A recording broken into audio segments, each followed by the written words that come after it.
नमस्कार, प्रणाम। हम आपको बता दें कि जो ये खरगोन में हुआ है, जो ये अमरोहा में हुआ है, जो ये करौली में हुआ है, इतनी बड़ी हिंसा हुई है, इतनी बड़ा, मतलब ये समझिए कि ये अत्याचार है जिसके बारे में कुछ कह नहीं सकते।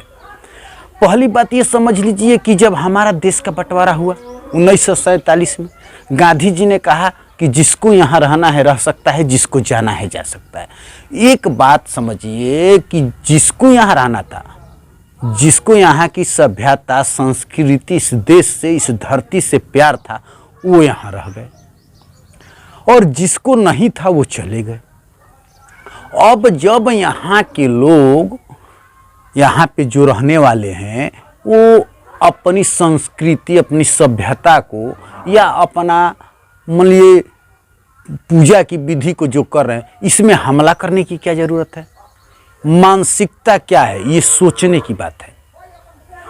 ये सोचना पड़ेगा कि मानसिकता क्या है और ये लोग क्या चाहते हैं, ये भी सोचना पड़ेगा। आखिर हमला क्यों किया गया? आखिर पत्थर क्यों इकट्ठा किया गया? इन जुलूसों पर, होली के त्योहार पर आखिर हमला करने की क्या वजह है? ये लोगों की मानसिकता क्या है, मतलब हमला करने का क्या उद्देश्य है, पहले ये समझिए। आज इसी विषय पर पड़ताल करेंगे। पड़ताल ये है कि ये लोग जो है कहते हैं कि हिंदुस्तान में मुसलमान खतरे में है। भाई, जिसको खतरा है हिंदुस्तान में, वो चला क्यों नहीं जाता? सन 1947 में ये तो कहा गया था कि जिसको रहना है रहे, जिसको जाना है जाए। और जिन लोगों को खतरा महसूस हो रहा है वो अब से चले जाए। भाई, रहने की क्या जरूरत है? एक बात आप समझ लीजिए, ये लोग सिर्फ अपना चलाना चाहते हैं। सारे गजवाए हिंद, मतलब गजवाए हिंद का मतलब क्या है आप समझ लीजिए। ये लोग हिंदुस्तान में अपना गुलाम बना के रखना चाहते हैं। एक मौलवी कहता है कि 800 साल हम लोगों ने राज किया।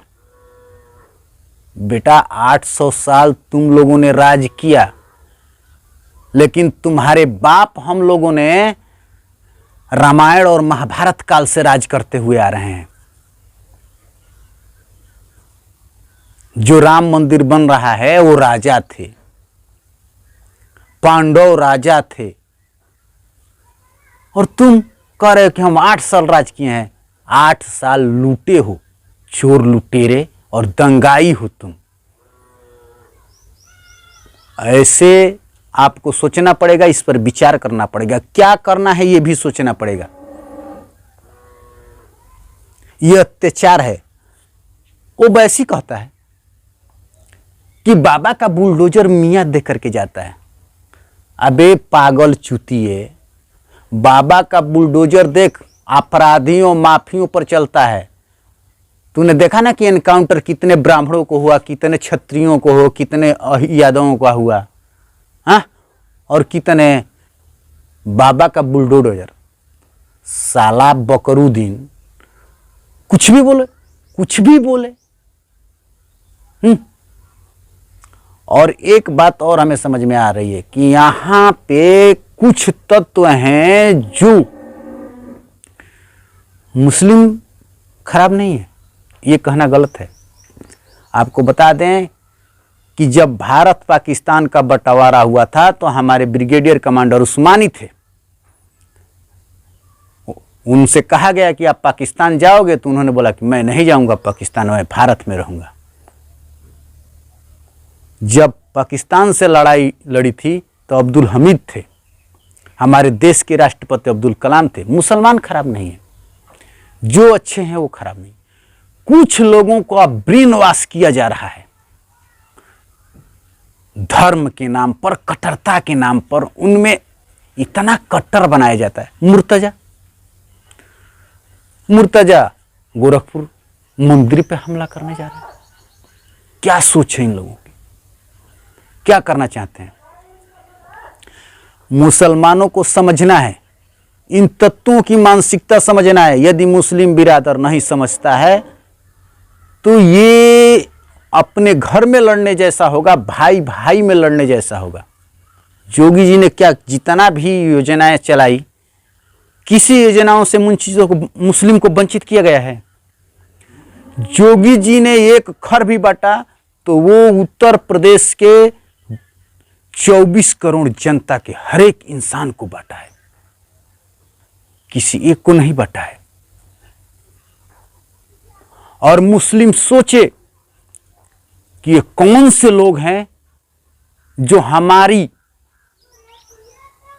ईमानदारी पे उंगली उठा रहे हैं, हमें बदनाम करने की साजिश कर रहे हैं, हमें लड़ाने का सोच रहे हैं। पत्थर किन लोगों ने चलवाया? खरगोन में हमला किसने करवाया? वहां के लोगों को समझ रहे हैं। और बाबा का बुलडोजर चल गया, वहां मामा का बुलडोजर चल गया तो बड़ा परेशानी है भाई। गरीब लोग, अबे गरीब लोग पत्थर चलाने के लिए गरीब नहीं है, किसी का सर फोड़ने के लिए गरीब नहीं है, किसी की जान लेने के लिए गरीब नहीं है। उन पे बुलडोजर नहीं चलना चाहिए।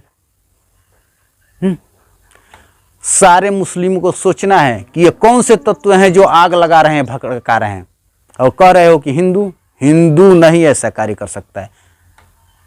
कोई मुसलमान कह दे कि किसी हिंदू के साथ बैठता हो, उसने मानसिकता में ऐसा सोच रखा हो, तो मैं अपनी गर्दन कटा दूंगा। कोई हिंदू ऐसा नहीं सोचता है। कुछ तत्व हैं जो आपको बदनाम कर रहे हैं, आपको चैन से रहने नहीं देना चाहते हैं। खरगोन में कुछ लोगों ने आग लगाया, कार्रवाई हो गई, क्या हुआ? सोचो कि तुमको आग में धकेल रहे हैं कुछ लोग, तुम्हें जलाने का काम कर रहे हैं बाहर बैठ करके। वो लोग भारत की बर्बादी से खुश हैं। ये नहीं सोचोगे, नहीं समझोगे तो एक दिन इसका बड़ा ही भीषण परिणाम होगा, जिसके बारे में तुम अंदाज नहीं लगा सकते हो। तुम्हारा अस्तित्व जो है, तुम्हें करार कर दिया जाएगा कि तुम लोग आतंकी हो, तुम लोग आतताई हो। सोचो, आप लोग सोचना जरूरी है, बहुत जरूरी है। इन्हीं शब्दों के साथ जय हिंद, जय भारत।